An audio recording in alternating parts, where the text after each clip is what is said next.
Oncoming and want to learn if you can terminate your timeshare legally and permanently, call today. Call the number on your screen today. It's a free call.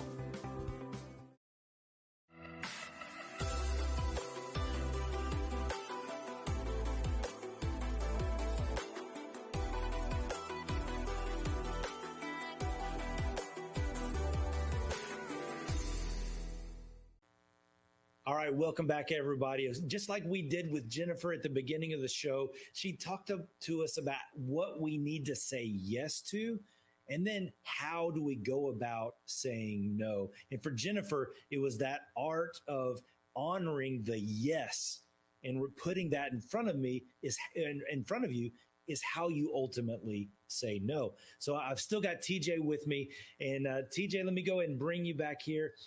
TJ, you walked us great through. I mean, you've built this out as a lifestyle, this work-life balance of not only just the cutoff at the end of the day, but, you know, really building out the life of your dream, intentionally moving a place that has all of the adventure that you're actually looking for. Yeah. And so, yeah, that creates opportunity. You have a picture of what you're actually looking for. You said you had triggers that help you shift and blend versus the actual balance. But let's talk about that dreaded word, no. There are times where you've just got to hold a boundary and speak no.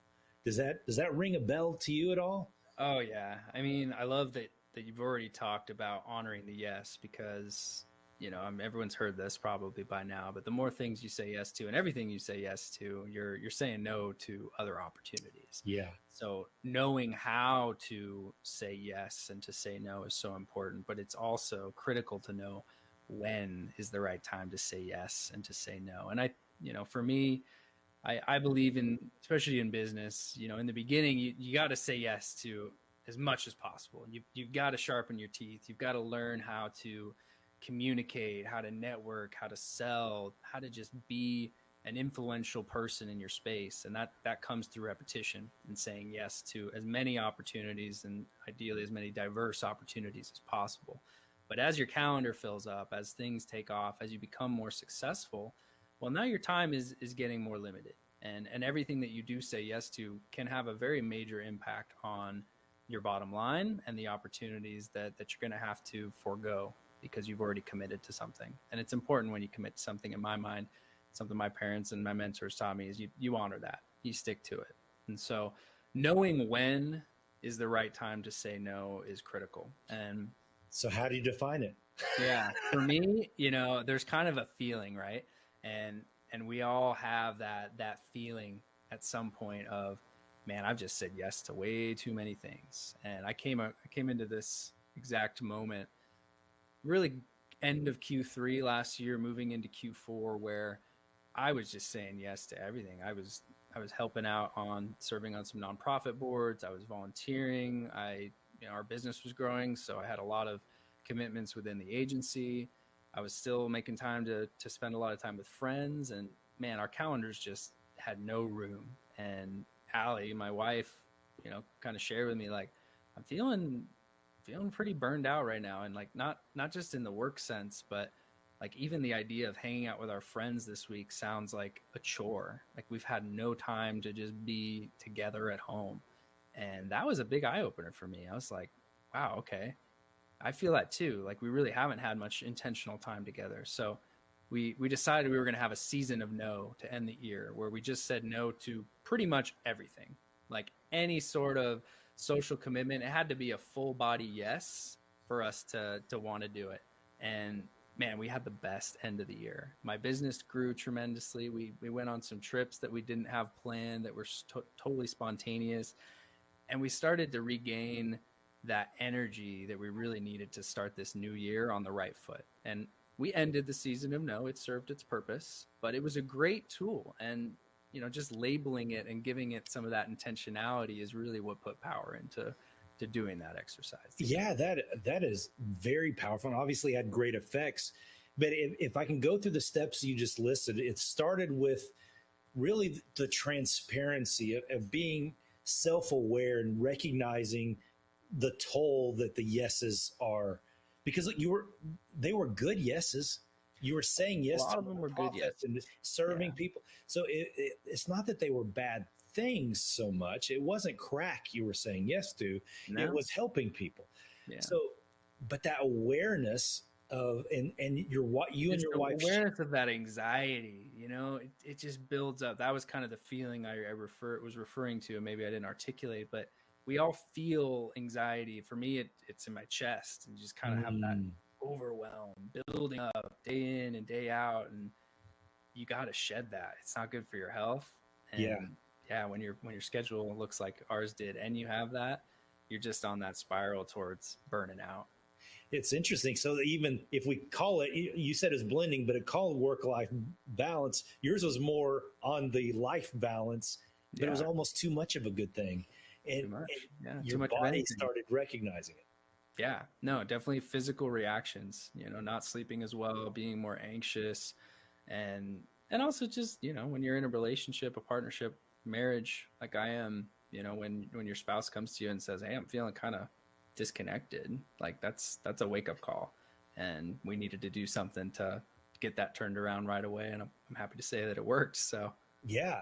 So let's talk about this season of no. yeah. You said it started, you built criteria.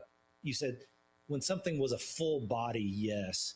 So talk to us about how to create the criteria. If someone wants to create a season of no, Mhm. what are the criteria you used for what to say yes to and what to still say no to?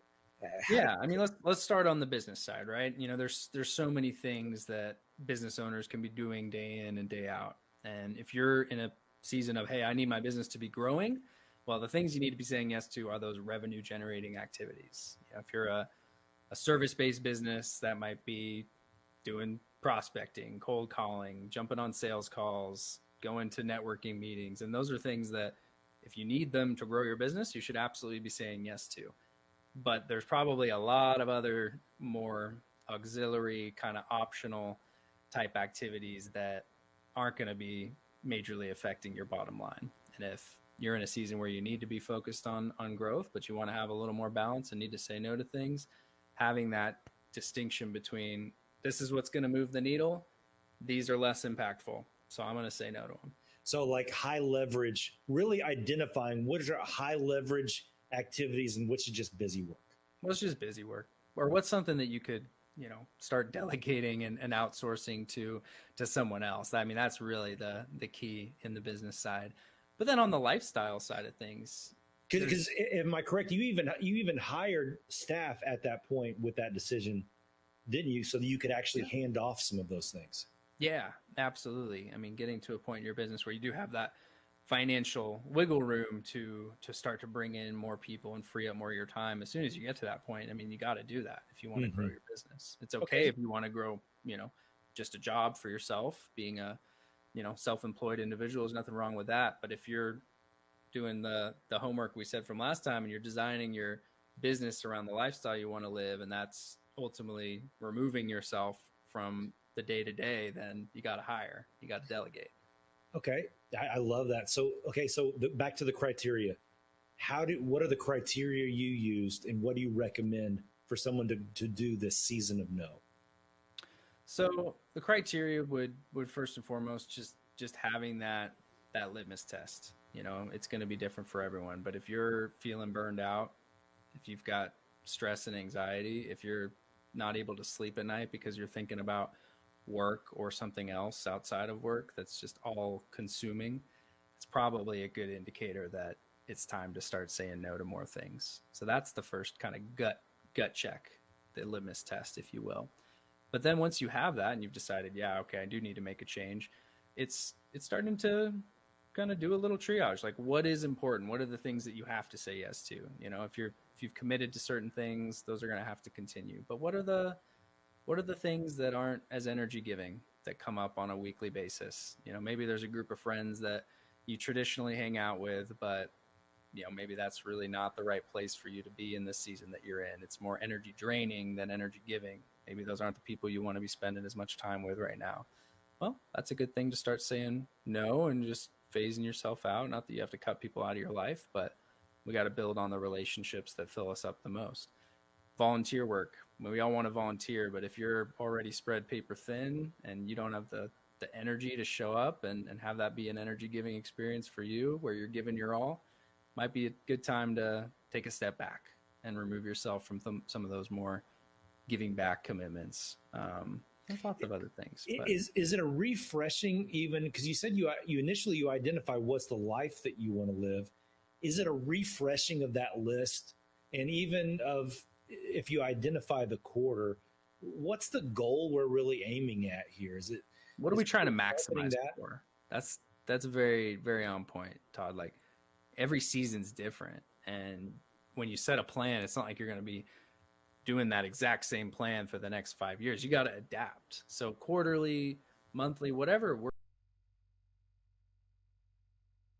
What am I trying to maximize towards? Maybe this is a season where I'm going all in on growing the business, and I'm putting in long hours. I'm saying yes to everything. But maybe it's a season of taking a step back and trying to look at things from a higher level and say, how can I free up more of my time? How can I give people some at-bats where they're going to fail? Yeah, it might hurt in the short term, growth-wise, revenue-wise, but they're going to get better and they're going to learn from those experiences. And that's what's going to allow me to really grow this thing long-term and take that step back. And parallels on the lifestyle side of things as well. In making those choices, did you have some withdrawal? Did it trigger more anxiety initially?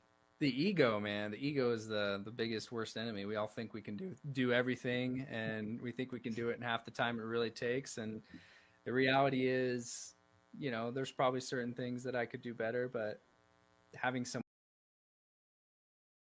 % is still great, and it doesn't need to be perfect, right? And yeah, that allows me to really grow as a leader, because I inevitably can't do everything under the sun all the time. I need to help empower people so they get to learn and grow and get better. And yeah, checking the ego at the door is important. And as you do that, you start to reap the reward of being able to see people really grow and prosper in those situations. And that's fulfilling. That's going to help counteract